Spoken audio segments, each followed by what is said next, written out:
큰 자만 할 수 있습니다. 라는 제목으로 말씀을 나누도록 하겠습니다. 오늘 묵상하게 될 본문의 말씀은 마태복음 제5장 39절로 42절의 말씀입니다. 함께 읽도록 하겠습니다. 나는 너희에게 이르노니 악한 자를 대적하지 말라. 누구든지 내 오른편을 치거든 왼편도 돌려대며 또 너를 고발하여 속옷을 가지고자 하는 자에게 겉옷까지도 가지게 하며 또 누구든지 너로 억지로 오리를 가게 하거든 그 사람과 심리를 동행하고 네게 구하는 자에게 주며 네게 꾸고자 하는 자에게 거절하지 말라. 아멘.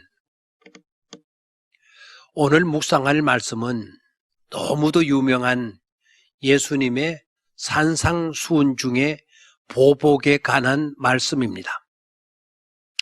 하지만 저는 이 말씀을 소름 끼치는 보복의 말씀으로 보기보다는 오히려 통 큰 사람이 될 것을 교훈하신 말씀으로 보고 싶습니다. 어떤 문제로 대립하고 갈등이 생겼을 때 어떻게 대처해야 할까요? 다들 나름대로 일리가 있고 이유가 있다고 합니다. 동전의 양면성처럼 앞만 보고 이렇다, 또한 뒤를 보고 저렇다 주장합니다. 분명히 동전은 하나인데 말입니다. 우리가 하는 일들이 그러할 때가 참 많습니다. 그것도 억지로 말입니다. 그런데도 우리는 너무 쉽게 말합니다. 나는 절대로 지고는 못 살아. 나는 절대로 지고선 못 사는 사람이야. 라고 합니다. 그것도 부끄러운 줄 모르고 자랑 삼아서 말합니다.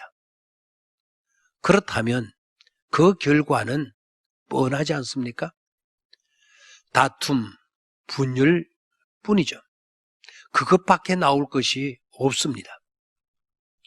오늘 주님은 그러지 말라는 것입니다. 차라리 통 큰 사람이 되라는 것입니다. 오른뺨을 치거든 왼뺨도 돌려대주고, 여기에서 오른뺨을 치거든 왼뺨도 돌려대주고 마주본 상태에서 왼손잡이가 아니라면 오른뺨을 치려고 하면 오른손 손등으로 오른뺨을 칠 수밖에 없습니다. 손등으로 상대방의 뺨을 쳤다는 것은 그는 모욕적인 행위가 되는 것입니다. 그리고 속옷을 가지고자 하는 자에게 통 크게 겉옷까지도 내어주고 했습니다. 유대인에게 있어서 겉옷은 아주 중요합니다. 차가운 추운 밤이 되면 이불 역할을 하는 것이 겉옷이기도 합니다. 그리고 그들은 속옷과 겉옷밖에 없습니다. 속옷을 달라고 하는 사람에게 겉옷을 내어주라고 하면 그건 나체가 되라는 거나 다름이 없습니다. 그리고 억지로 오리를 가게 하면 통 크게 심리까지 동행해 주라고 말씀합니다. 왜? 다툼과 분쟁과 갈등이 일어나서는 안 될 것이기 때문입니다. 그러나 그보다도 더 중요한 것은 하나님의 백성들의 삶의 기준과 가치관과 의식의 문제입니다.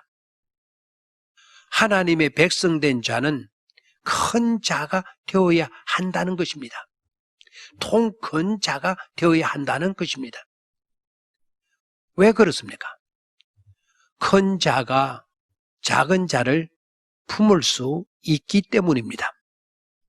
작은 그릇이 큰 그릇을 담을 수는 없습니다. 큰 그릇이래야만이 작은 그릇을 담을 수가 있습니다. 부모가 자식을 품을 수가 있지 자식이 부모를 품기란 어렵습니다. 엄마를 이기는 딸은 있어도 딸을 이기는 엄마는 없다는 말이 사실입니다. 엄마가 힘이 없어서가 아니라 엄마가 크기 때문이죠. 엄마가 딸을 사랑하는 것이 딸이 엄마를 사랑하는 것보다 훨씬 크기 때문인 것입니다. 진다고 당했다고 분노하지 말아야 합니다. 왜냐하면 큰 자이기 때문입니다.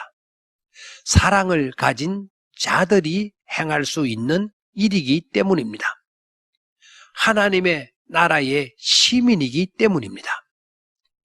우리는 이 사실을 잊지 말아야 할 것입니다. 우리는 이 세상 천민이어서 늘 당하고 사는 것이 아니라 천민이어서 그런 것임을 잊지 말아야 하겠습니다. 우리는 이 세상에서 못나고 천하고 비천해서 늘 당하는 것으로 생각하지 말라는 겁니다. 오히려 하나님의 나라의 백성이기 때문에 그런 것임을 잊지 말자는 것이죠. 종교개혁의 두 지도자 마틴 루터와 쩌빙글리가 있습니다. 한때 이 두 지도자는 견해 차이로 훌륭한 지도자임에도 불구하고 서로의 갈등에 놓이게 됩니다. 그런데 쩌빙글리가 그 일로 고민하다가 스위스의 한 산모퉁이에서 아주 멋있는 해답을 찾아냅니다. 그것도 염소에게서. 요즘 말로 하게 되면 신의 한 수를 염소에게서 배우게 된 것입니다. 염소 두 마리가 가파른 좁은 오솔길 양쪽에서 다가오고 있었습니다. 한 마리는 올라가고 한 마리는 내려오고 있었습니다. 드디어 두 염소는 한 지점에서 딱 마주쳤습니다. 비켜 지나갈 수가 없었습니다. 잠시 상대편을 쳐다보던 염소들은 머리를 낮추었습니다. 아마 한마땅 힘 기울이기를 할 것 같은 그런 자세였습니다. 그런데 놀라운 일이 벌어졌습니다. 올라가던 염소가 길바닥에 바짝 낮추었습니다.